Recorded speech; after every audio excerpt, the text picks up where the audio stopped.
Dear student, you are welcome to my YouTube channel, New Upgrade Biology.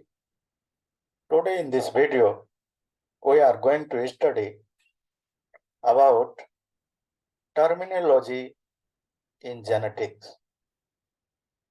There are many terms in genetics and some of the important terms we have included in this video. Let's start this video. First term, gene is given here. Gene, a small segment of chromosome which determine a particular trait is called gene. In other way, we can say the small segment of DNA which determine a particular trait is called gene.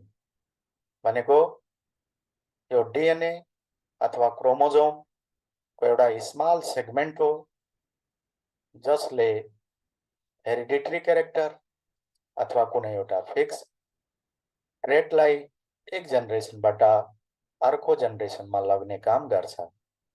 In the same way, this gene locus, this term we have to consider. Gene locus. Gene locus भनेको के हो? Point in chromosome where genes are located. यहाँ हामीले बुझ्नुपर्छ कि क्रोमोजोममा जीनहरू हुन्छन् अथवा chromosomes contains the gene, and then these genes are located at a fixed point. Their location, the location of gene, or the point where the genes are located, is known as gene locus. Alleles. What do you mean by alleles? Or allele, how to define it? A particular trait is controlled by the two factors called alleles. जब हामी एउटा कुनै निश्चित एउटा particular character को कुरा गर्छौं त त्यो पार्टिकुलर क्यारेक्टर अर ट्रेट लाई एउटा जीन जसमा दुईटा allele like capital R or capital R small r, capital R for red, capital R small r for also red, and small r for white color of flower. त त्यहाँ हामी R and R, capital R, two letters we are using. That two letters, they are regarded as the alleles. Either capital R, small r. They are called alleles. The alleles, they are present in gene which control the heredity of a particular trait. Alleles, this is also known as allelomorph. यसलाई हामी allelomorph को नामबाट पनि चिन्छौं. Now, alleles are generally two types. Dominant alleles. Our dominant allele भनेको के हो? The allele which is expressed in heterozygous condition. The alleles which is expressed in heterozygote condition. Heterozygote condition भनेको जसरी हामी capital R भनेर pure red लाई सम्बोधन गर्छौं. The capital R that is homozygous. In the same way, जहाँ small r को कुरा गरिन्छ for white color of flower in pea plant, त्यो भनेको पनि homozygous हो. But when we say capital R and small r, that condition is considered as heterozygous condition or heterozygote condition. The zygote is heterozygous or heterozygote. त्यहाँ चाहिँ दुईटै dominant र recessive क्यारेक्टरको जिनहरु सँगै हुन्छ. त्यो कन्डिसनलाई हामी हेटेरोजाइगोट कन्डिसन भनिन्छ. त हेटेरोजाइगोट कन्डिसनमा डोमिनेन्ट एलिल्स आफूलाई एक्सप्रेस गर्न सक्छ। जस्तो हामी जहाँ क्यापिटल आर र स्मल आर को कुरा गर्छौं, त्यो यदि हामी क्यापिटल आर लाई रेड कलर को जिन भनेर सम्झिन्छौं भने स्मल आर व्हाइट कलर को जिन हो र क्यापिटल आर र स्मल आर को कन्डिसनमा जहिले पनि त्यो जिनोटाइप भएको अनि अफस्प्रिङमा कलर अफ द फ्लावर के हुन्छ, रेड हुन्छ भने क्यापिटल आर स्मल आर ले रेड कलर अफ फ्लावर लाई नै देखाउँछ, न कि चाहिँ व्हाइट कलर। त त्यही भएर के भन्यो कि dominant alleles are those alleles which can be expressed in heterozygote condition or in hybrid, we can say. In hybrid, they can be expressed or they can express themselves.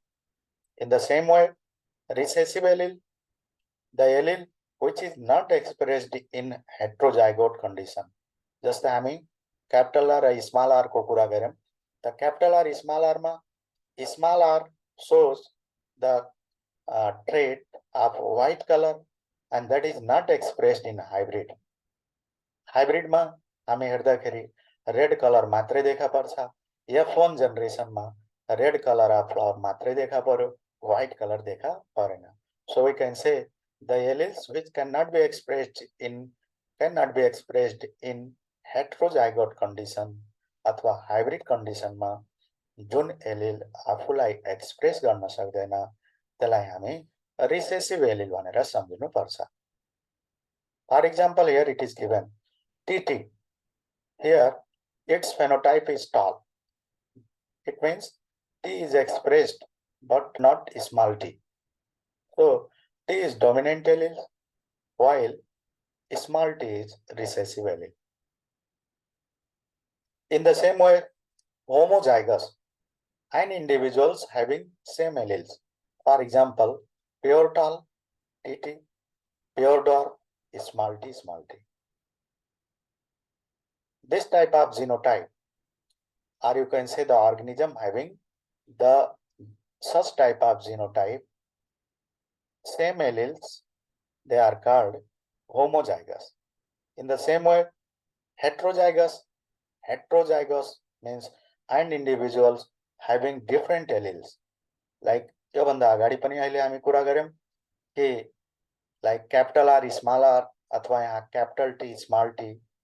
Suppose a pure tall pea plant is cross pollinated with another pure dwarf pea plant. Then in first generation, we see all the plants are tall, but they are hybrid, not pure. And this condition or hybrid condition having the alleles for both dominant and recessive character is known as heterozygous. Heterozygous condition मा भएको अर्गेनिजमलाई अथवा अफस्प्रिङलाई हामी hybrid भनेर बुझ्छौं। Now this term phenotype. अब phenotype भनेको के हो? It is morphological expression of an organism. In very clear way we can say morphological expression कुनै अर्गेनिजम को बाहिरबाट हेर्न सक्ने क्यारेक्टर, बाहिर उ आफूलाई कसरी एक्सप्रेस गरेछ, जस्तै उसको हाइट को कुरा गर्दा, कलर अफ द फ्लावर को कुरा गर्दा, पोजिसन अफ द फ्लावर को कुरा गर्दा, त ती बाहिरबाट हामीले अब्जर्भ गर्न सक्ने क्यारेक्टर त्यो भनेको फेनोटाइप हुन् र त्यो एउटा के हो, मार्फोलोजिकल एक्सप्रेसन हो। त morphological expression of an organism is called phenotype or it is morphological expression of an organism भनेर हामीले बुझ्नु पर्छ। त्यसरी नै यो जीनोटाइप छ। Genotype it is genetic makeup of an organism. जसरी हामी हेर्यौं कि फेनोटाइप लाई एक्सप्रेस हुनका लागि अनि जीनोटाइप चाहिन्छ। जसरी हामी क्यापिटल टी भयो भने मात्रै त्यो बिरुवा प्योर टाल मानिन्छ, अथवा क्यापिटल टी स्मल टी भएमा मात्रै त्यो बिरुवा टल हुन्छ, या स्मल टी भएमा मात्र त्यो बिरुवा डर्फ हुन्छ। भन्नुको मिनिङ के हो?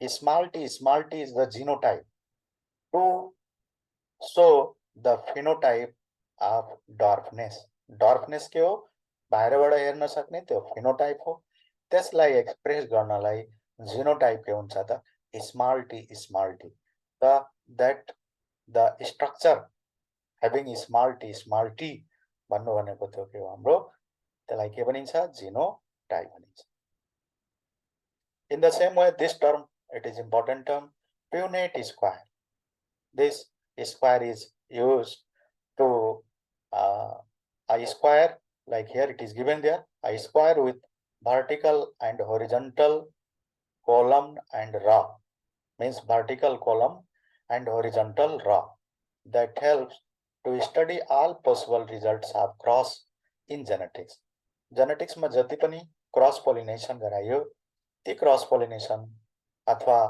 त्यहाँ चाहिँ एक्सपेरिमेन्ट गर्दा युज गरिएको यो एक प्रकारको के हो स्क्वायर चार्ट हो स्क्वायर शेपको एउटा टेबल हुन्छ जसमा चाहिँ सेम नम्बर अफ कोलम र र हुन्छन् यसलाई चाहिँ कोले दियो थियो त it was developed by Reginald C Punnett in 1906 AD it is very important question प्राय इन्ट्रान्स एक्जामहरुमा सोध्ने गर्छ कि हु हैज made अथवा who has given the punate square chart or punate square who has formulated who has made punate square त कसले गरेको थियो त रेजिनाल्ड सी प्युनेट कहिले गरेका थिए 1906 एडी मा भनेर हामीले याद गर्नुपर्छ now these are the terms monohybrid cross अब what do you mean by monohybrid cross भनेर हामीले सम्झिनु पर्छ a cross between two parents differing in only one pair of contrasting character अब यहाँ हामी पहिला बुझ्नु पर्छ what is contrasting character त हामीलाई थाहा छ कि कुनै अर्गानिजममा जुन हेरिडिटरी क्यारेक्टर हुन्छ जुन एक जेनेरेसनबाट अर्को जेनेरेसनमा जान्छ ती क्यारेक्टर्सहरु अनि दुई टाइपको मानिन्छ ती क्यारेक्टर्सहरु डोमिनेन्ट र रिसेसिभ हुन् अनि जहाँ एउटा पेयर बन्छ अ पेयर अफ क्यारेक्टर जसमा एउटा डोमिनेन्ट क्यारेक्टर हुन्छ र एउटा रिसेसिभ क्यारेक्टर हुन्छ जस्तै अ टल pea plant is cross pollinated with another dwarf pea plant त यो सन्दर्भमा के भयो अ टल पी प्लान्ट एउटा टलनेस एउटा क्यारेक्टर टलनेस भयो भने अर्को चाहिँ के भयो डॉर्फनेस भयो त tallness is the dominant character and dwarfness is a recessive character त टलनेस र डॉर्फनेस दुईटैलाई लिँदाखेरि अ पेयर अफ क्यारेक्टर बन्यो जसमा one character is dominant and other character is recessive यो अवस्थामा अ पेयर अफ कस्तो क्यारेक्टर फेरि हेरिडिटरी क्यारेक्टर जसमा in which one character is dominant and another character is recessive त्यसलाई हामी कन्ट्रास्टिङ क्यारेक्टर भनेर चिन्छ अनि जहाँ एक पेयर अफ कन्ट्रास्टिङ क्यारेक्टरलाई मात्रै कन्सिडर गरेर क्रसिङ गराइन्छ जसरी हामी क्वेशनमा हेर्छौं a pea plant having red flower is cross pollinated with another pea plant having white flower अब यहाँ रेड कलर one character जुन रेड कलर डोमिनेन्ट हो white colour of flower another character जुन चाहिँ रिसेसिभ हो र दुईटैलाई लिँदाखेरि अ पेयर अफ क्यारेक्टर बन्छ त जहाँ एउटा पेयर अफ कन्ट्रास्टिङ क्यारेक्टरलाई मात्रै ध्यानमा राखेर क्रसिङ गराउने हो त्यसलाई हामी मोनोहाइब्रिड क्रस भन्छ यो मोनोहाइब्रिड क्रस हो यस्तै डाइहाइब्रिड क्रस अब जहाँ हामी one pair of contrasting क्यारेक्टरलाई मात्रै ध्यानमा राखेका थियौं एक टाइममा मेन्डलले 7 पेयर अफ कन्ट्रास्टिङ क्यारेक्टर जुन पी प्लान्टमा हेरे ओले चाहिँ फर्स्ट के गरे त एउटा पेयर अफ कन्ट्रास्टिङ क्यारेक्टरलाई ध्यानमा राखी क्रस गराए जसको नाम दिए मोनोहाइब्रिड क्रस पछि फेरि सक्सेस भएपछि फेरि टु पेयर्स अफ कन्ट्रास्टिङ भनेको एकैचोटी ध्यानमा राख्दा दुईटा डोमिनेन्ट क्यारेक्टर र दुईटा रिसेसिभ क्यारेक्टरलाई कन्सिडर गरे र क्रसिङ गराए जसलाई हामी डाइहाइब्रिड क्रस भनिन्छ। त डाइहाइब्रिड क्रस भनेको के हो? A cross between two parents differing in two pair of contrasting character are the cross. यसलाई अर्को ल्याङ्ग्वेजमा भन्यो भने, अर्को तरिकाबाट भन्दाखेरि, a cross which is made between the two parents of the different gene by considering two pair of contrasting character. Like हामी त्यो सन्दर्भमा भन्दाखेरि के देखिन्छ? जस्तै a tall pea plant, जब हामी कुरा गर्छौं a tall pea plant with red flower is cross pollinated with a pea plant with a white flower. अब यहाँ tallness to darkness, red colour of flower to white colour of flower. त यहाँ दुई pair, two pairs of contrasting character आयो, जसले गर्दा यसलाई हामी डाइहाइब्रिड क्रस भनेर चिन्छौं। In the same way back cross, back cross this is also a famous cross nowadays. Back क्रसमा के गरिन्छ? जब हामी फर्स्ट क्रस अथवा मोनोहाइब्रिड वा डाइहाइब्रिड क्रसबाट फर्स्ट जेनेरेसनमा प्राप्त भएको अफस्प्रिङ मिन्स हाइब्रिड लाई उसको ब्याक जेनेरेसन को कुन जुनसुकै पेरेन्ट है सँग को क्रस गराउँछौं, त्यसलाई नै के भनिन्छ? Back cross. So back cross is the cross between F1 hybrid with any parent. यहाँ टर्म हामीले याद गर्नु, एनी पेरेन्ट। एनी पेरेन्ट को मिनिङ के भयो? आइदर डोमिनेन्ट पेरेन्ट अथवा रिसेसिभ पेरेन्ट, जुनसुकै पेरेन्टसँग तिनीहरूबाटै प्राप्त भएको F1 जेनेरेसनको अफस्प्रिङलाई क्रस गराउनु, that is called back cross. अनि त्यसै गरेर टेस्ट क्रस, टेस्ट क्रस भनेको के भयो त? It is the cross of F1 hybrid and homozygous recessive parent. यसमा विशेष ध्यान दिने हो, प्राय आइरहन्छ यो क्वेसन कि F1 जेनेरेसनको अफस्प्रिङलाई उसको ब्याक जेनेरेसनको रिसेसिभ पेरेन्टसँगको क्रसलाई के भनिन्छ? What is called the cross of F1 offspring with its pure recessive parent. त जहाँ रिसेसिभ पेरेन्टको टर्म आउँछ, रिसेसिभ पेरेन्ट भन्ने वर्ड आउँछ, रिसेसिभ भन्ने वर्ड आउँछ, त्यो भनेको के हो त? टेस्ट क्रस हो। यो हामीले सम्झ्नुपर्छ।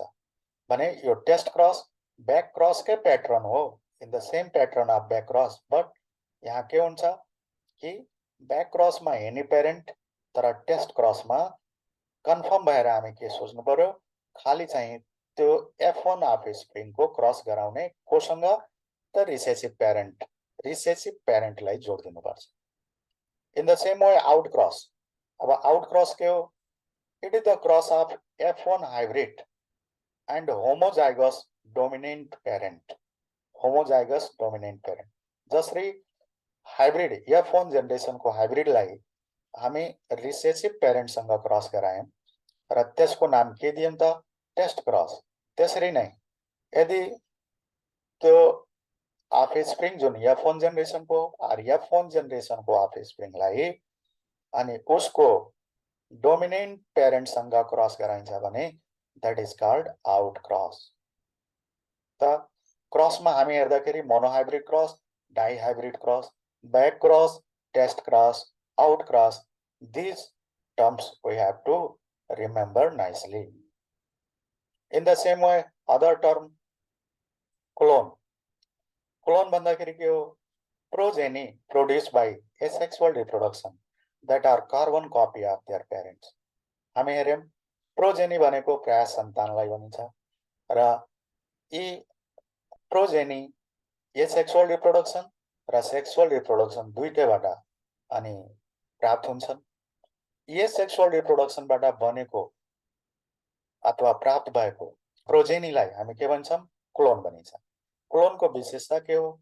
यो चाहिँ आफ्नो पेरेन्टसँग धेरै सिमिलर हुन्छ, धेरै नै आइडेन्टिकल हुन्छ, यहाँसम्म कि त्यो हेर्दा चाहिँ कार्बन कपी जस्तै देखिन्छ।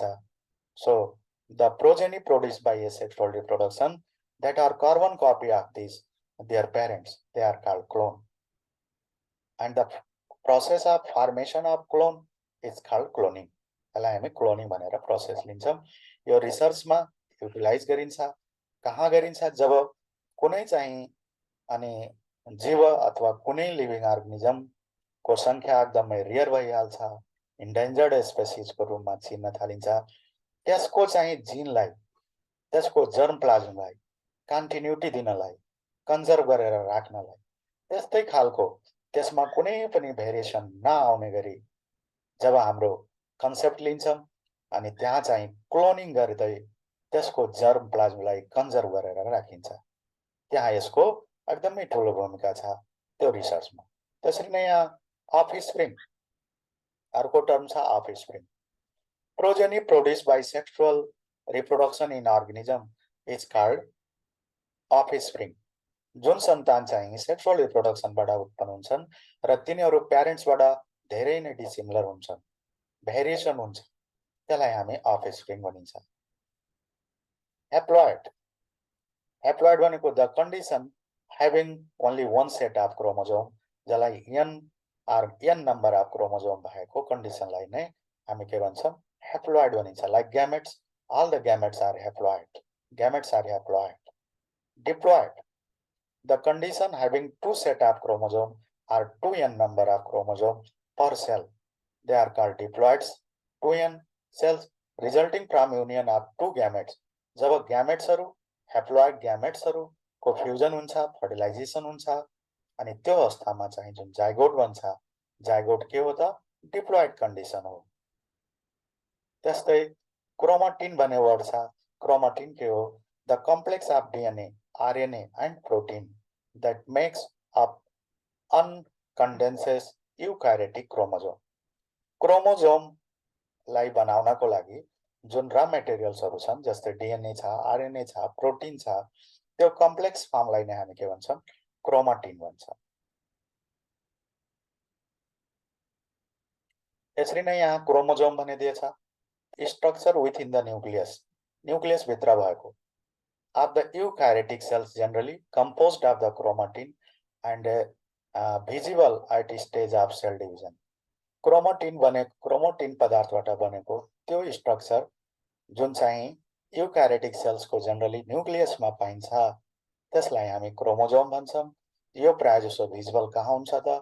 अनि सेल डिभिजनको स्टेजमा, मेटाफेज स्टेजमा प्राय एकदमै क्लियर रूपले यसलाई हेर्न सकिन्छ र यसले हेरिडिटरी क्यारेक्टरहरुलाई एक जेनेरेसनबाट अर्को जेनेरेसनमा लग्ने काम गर्छ र यही नै हामी फेरि पछि पनि पढ्छौं कि क्रोमोजोम्सको टाइप हुन्छ हैन, ती क्रोमोजोम्सहरुको आफ्नो फंक्सन हुन्छ, त्यसको बारेमा पछि हामी डिटेल पढ्छौं।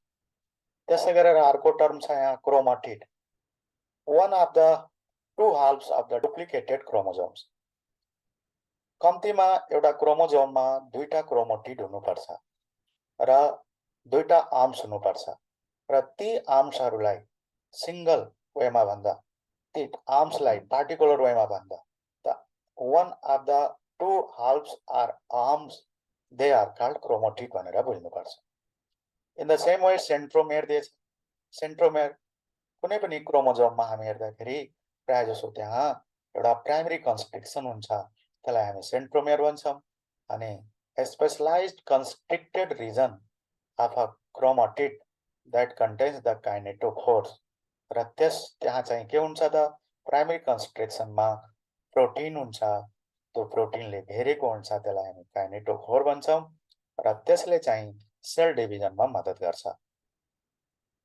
त्यसरी रिकम्बिनेसन, रिकम्बिनेसन भनेको के हो? The exchange of genetic materials between chromosomes. यो प्रायजसो जब हामी क्रसिङ ओभर पढ्छौं, क्रसिङ ओभरमा त्यहाँ अनि क्रोमोजोम्सहरु नन सिस्टर क्रोमाटिड्सहरुको बीचमा जहाँ चाहिँ आफ्नो जेनेटिक मटेरियलहरु एक्सचेन्ज हुन्छ, त्यो प्रोसेसलाई हामी रिकम्बिनेसन भन्छौं। त्यस्तै यहाँ क्रसिङ ओभर आइ नै हाल्यो। Crossing over the breaking and rejoining of the non sister chromatids of homologous chromosome during pachytene stage. जब हामी सेल डिभिजन पढिन्छ, सेल डिभिजनमा त्यहाँ चाहिँ मेयोसिस सेल डिभिजनको फर्स्ट मेयोसिस फर्स्टमा, प्रोफेज फर्स्टमा, त्यसको अनि प्याचिटिन स्टेजमा हामी हेर्दाखेरि त्यहाँ अनि नन सिस्टर क्रोमोटिड्स होमोलोगस क्रोमोजोमको बीचमा जेनेटिक मेटेरियलहरूको एक्सचेन्ज हुन्छ अनि आदान लिने दिने प्रोसेस हुन्छ, त्यसलाई नै हामी के भनिन्छ, क्रसिङ ओभर, जसमा पहिला के हुन्छ, ती नन सिस्टर क्रोमोटिड्सहरूको सेगमेन्ट अनि ब्रेक हुन्छ, त्यसपछि फेरि रिजोइन हुन्छ। त्यस्तै गरेर synapsis, pairing of homologous chromosome during zygotene stage, homologous क्रोमोजोमहरूको बीचमा पेयरिङ हुनु, that is called synapsis. Synapsis भएपछि यो फेरि क्रसिङ ओभर हुन्छ। त्यस्तै क्यारियर भनेर यहाँ दिएछ, heterozygous individuals not expressing a recessive trait but capable of passing it on to its offspring. यो भनेको के हो, जसरी हामी अघि कुरा गर्यौं कि क्यापिटल टी स्मल टी अथवा हाइब्रिड भएको कन्डिसनमा जहाँ चाहिँ डोमिनेन्ट र रिसेसिभ क्यारेक्टर दुईटैको जिन छ, तर डोमिनेन्ट क्यारेक्टर मात्रै एक्सप्रेस भएछ, रिसेसिभ क्यारेक्टर त्यहाँ देखा परेको छैन। तर त्यो अर्गानिजमले रिसेसिभ क्यारेक्टरलाई त्यहाँबाट आउँदो जेनेरेसनमा पुर्याउन सक्छ, अर्को सेकेन्ड जेनेरेसनमा त्यो देखा पर्छ। त्यसलाई हामी त्यो कन्डिसनमा ती अर्गानिजम जसमा रिसेसिभ जिन हुँदा हुँदा पनि त्यो ठाउँमा एक्सप्रेस नभए पनि अर्को जेनेरेसनमा पुर्याउन सक्छन् भने ती अर्गानिजम, त्यस्ता लिभिङ अर्गानिजमलाई हामी क्यारियर भनेर सम्झिन्छ। The heterozygous carriers are heterozygous, they are hybrid हैन, हेट्रोजाइगस कन्डिसनमा हुन्छन् अनि तिनीहरूमा दुईटै डोमिनेन्ट र रिसेसिभ क्यारेक्टरको एलिल हुन्छन् र त्यहाँ चाहिँ डोमिनेन्ट क्यारेक्टरको एलिल एक्सप्रेस भएको हुन्छ, रिसेसिभ क्यारेक्टरको एलिल सप्रेस हुन्छ, तर त्यो अर्गानिजम, त्यो हाइब्रिडले ती रिसेसिभ एलिललाई पनि अर्को जेनेरेसनमा पुर्याउन सक्छ। त यसरी आज हामी यस भिडियोमा पढ्यौं अनि धेरै नै इम्पोर्टेन्ट टर्म्सहरू जुन जेनेटिक्समा कन्सिडर गरिन्छ